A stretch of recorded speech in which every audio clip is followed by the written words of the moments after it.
Hello, Assalamu alaikum everyone. My name is Hasnain Kaisar. This is my first vlog. So आज we are going to talk about Pakistan versus India. ठीक है ना जी? तो energy नहीं आ रही यार. अस्सलाम वालेकुम एवरीवन. मेरा नाम है हसनैन कैसर और आप देख रहे हैं मेरा चैनल जिसमें we'll be talking about random stuff. So आज the topic that I want to talk about was the Asia Cup which is happening in Sri Lanka at the moment, and specifically talk about Pakistan versus India. काफ़ी interesting match हुआ.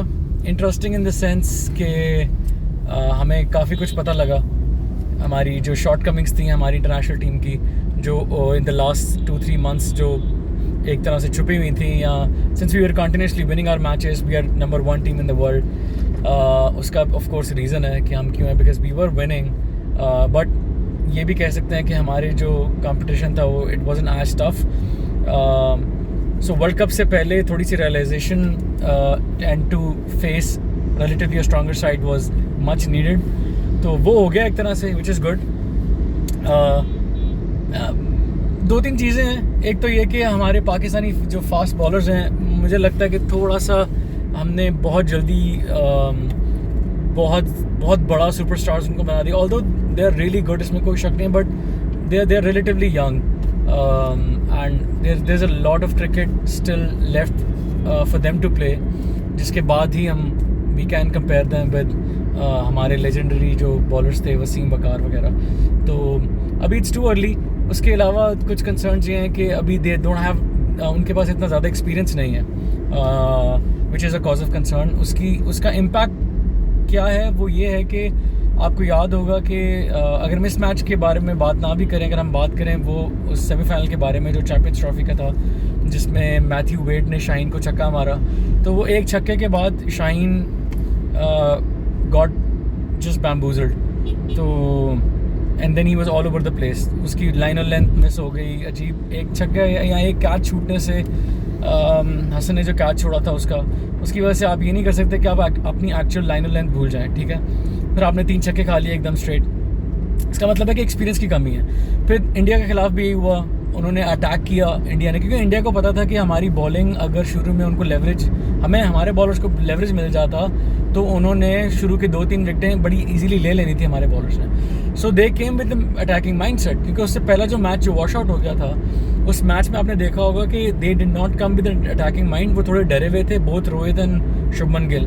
और उसका फ़ायदा, उसकी capitalisation हमारे fast bowlers ने बहुत बेहतरीन की. वो अलग बात है कि आपके स्पिनर्स उस दिन भी नहीं चले थे और वो फिर भी 266 कर गए थे. एनीवेज, तो जब ये लोग इस अटैकिंग माइंडसेट के साथ आ जाए हैं, आपके जो बॉलर्स थे they of course they were not prepared. उनका माइंडसेट मीडिया ने, मीम्स ने, सोशल मीडिया ने बना दिया था कि भाई आपको तो मार पड़ ही नहीं सकती है, which is not right. Her bowler को ऑन अ बैड डे मार पड़ सकती है. बड़े बड़े बॉलर्स को मार पड़ी हुई है.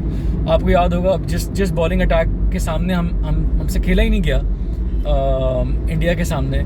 इसी इंडिया के अगेंस्ट हमने T20 के वो मैच में इंडिया के अगेंस्ट, याद होगा वर्ल्ड कप में, हमने वो विक्ट्री ली थी.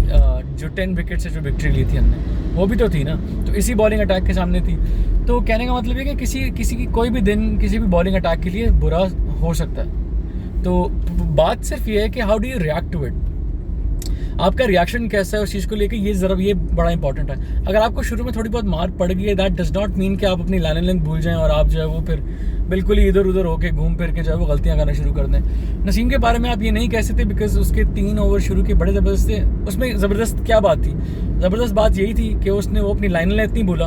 वो जहाँ पे बॉल उसको पता था कि मैं अच्छी कर रहा हूँ, जहाँ पे वो बैट्समैन जो है वो डिफीट कर रहा है बॉल को, उससे वहीं पे कराई बॉल. वो अलग बात है कि he wasn't lucky enough to get a wicket, but एक एटलीस्ट उसको रन भी नहीं पड़े.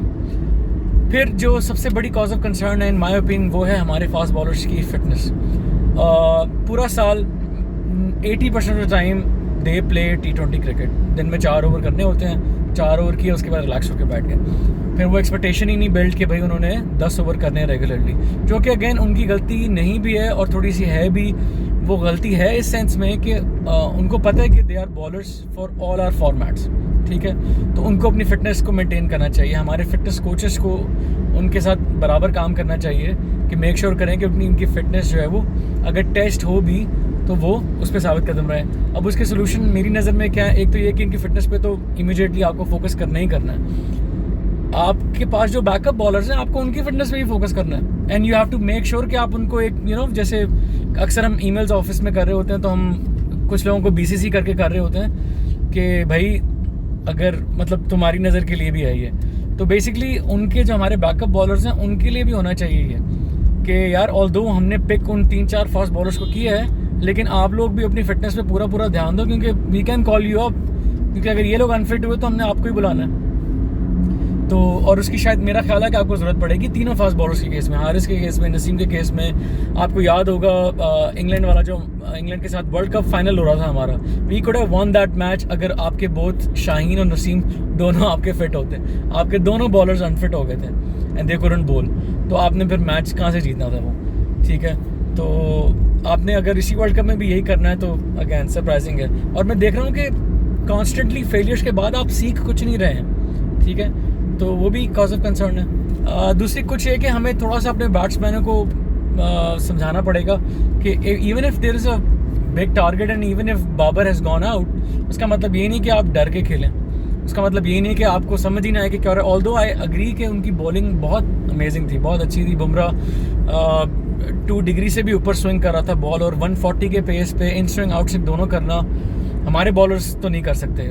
नसीम मोस्टली आउट स्विंग करता है, शाहीन मोस्टली इन स्विंग करता है, या वो सीधा उसका बॉल बाहर जाता है, इतना स्विंग नहीं है उनकी बॉलिंग में। फिर हार्दिक पांड्या, मतलब उसकी बॉलिंग मेरे लिए सरप्राइज थी, इतनी अच्छी बॉलिंग उसने पता नहीं कहाँ से कर ली। तो कहने का मतलब कि उनकी बॉलिंग अच्छी थी, बट इसका मतलब ये नहीं कि आप रन ही ना करें। अगर वो इसी पिच पे आपके अगेंस्ट 360 के करीब रन बना सकते हैं, तो आप अगर मैच नहीं भी जीते आप 300 तक तो रन बना सकते थे, राइट। ये थोड़ा कॉज ऑफ कंसर्न है। अब उसका इम्पैक्ट क्या हुआ है, अब कल का मैच जब हुआ इंडिया और श्रीलंका का, उसमें lot of Pakistanis were saying कि जी इंडिया जानबूझ के हारेगा, इंडिया जानबूझ के हारेगा। अब आपकी एक्सपेक्टेशन ऐसी होनी नहीं चाहिए।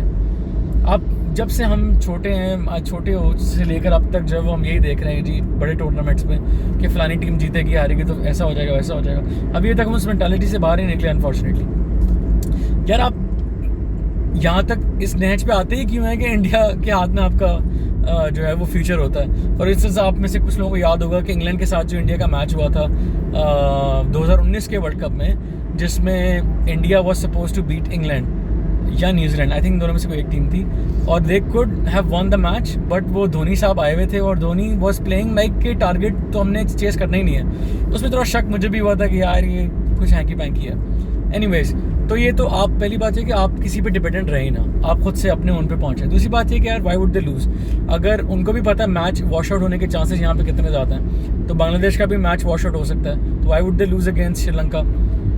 इसलिए एंड वी सॉ के India just the way they came back into the match, उन्होंने जिस तरह की बॉलिंग की, इतनी ज़बरदस्त बॉलिंग। आई थिंक ये it is one of those tournaments जिसमें इंडिया की बैटिंग से ज़्यादा इंडिया की बॉलिंग जो है वो उनको मैचेस जितवा रही है, which is again good thing for India and not so good for the rest of the teams. यार मैं अभी पहुंच गया हूँ जलालसन्स आए, मुझे भूख लग रही थी थोड़ी सी, तो मैंने कहा इन्हीं बातों के बीच में जो है वो हम एक थोड़ा बहुत खाने की ब्रेक ले लें।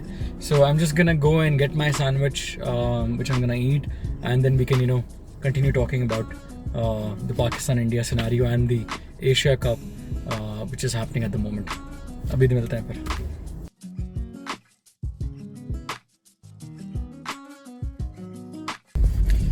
चला जी, हमने खाना शाना खा लिया, तो निकलते हैं घर की तरफ और बात को कंटिन्यू करते हैं जो हम कर रहे थे। So let's go. अब होगा ये कि अगर Pakistan now Pakistan has to beat Sri Lanka to meet India in the finals, सीधी सी बात है वो एक सेमीफाइनल होगा।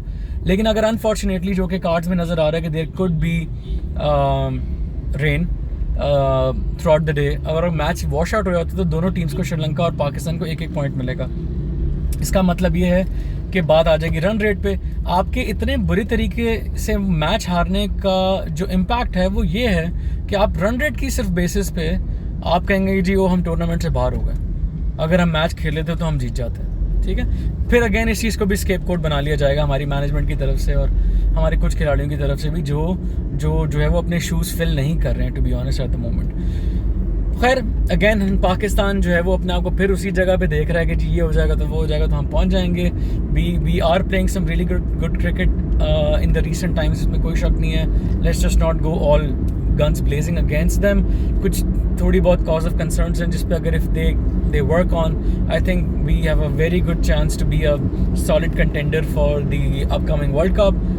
But I think it shows you कि India तो already it's up there, ठीक है। तो वो हमें जो लग रहा था ना कि वो मैच से पहले, पाकिस्तान इंडिया के मैच से पहले कि यार इंडिया अब हमसे डरा हुआ है, या इंडिया जब ग्राउंड में उतरती है तो उनकी बॉडी लैंग्वेज थोड़ी सी डरी वाली होती है। मेरा नहीं ख्याल भाई ऐसा है, उन्होंने शो करके दिखाया आपको कि दे वर रियली गुड। तो I think we need to pull up our socks और नीड टू मेक श्योर कि हम जो है वो अपनी परफॉर्मेंस जो है वो एटलीस्ट, अगर श्रीलंका वाला मैच हुआ तो वो मैच हम जीते इन एनी केस, ठीक है। अगर हम जीत जाते हैं तो होपफुली हम there is a good chance कि हम इंडिया को हरा भी सकें if we come back stronger. तो या that's the topic that I want to talk to you about. ये था किस्सा जो मैं आप लोगों से डिस्कस करना चाह रहा था। आई होप आप लोगों को मेरे कुछ आइडियाज सजेशन अच्छे लगे हों। अगर आपको अच्छे लगे हों तो प्लीज़ लाइक कीजिएगा, शेयर भी कीजिएगा, और अगर कुछ करेक्शन हो मुझे ठीक करने के लिए या मुझे बताने के लिए कहाँ मैं गलत था तो प्लीज़ आप नीचे कमेंट्स भी कर सकते हैं। तो ज़रूर लाइक कीजिएगा। मुझे इजाज़त दीजिए, मैं घर पहुँचने वाला हूँ अब, तो अल्लाह हाफ़िज़।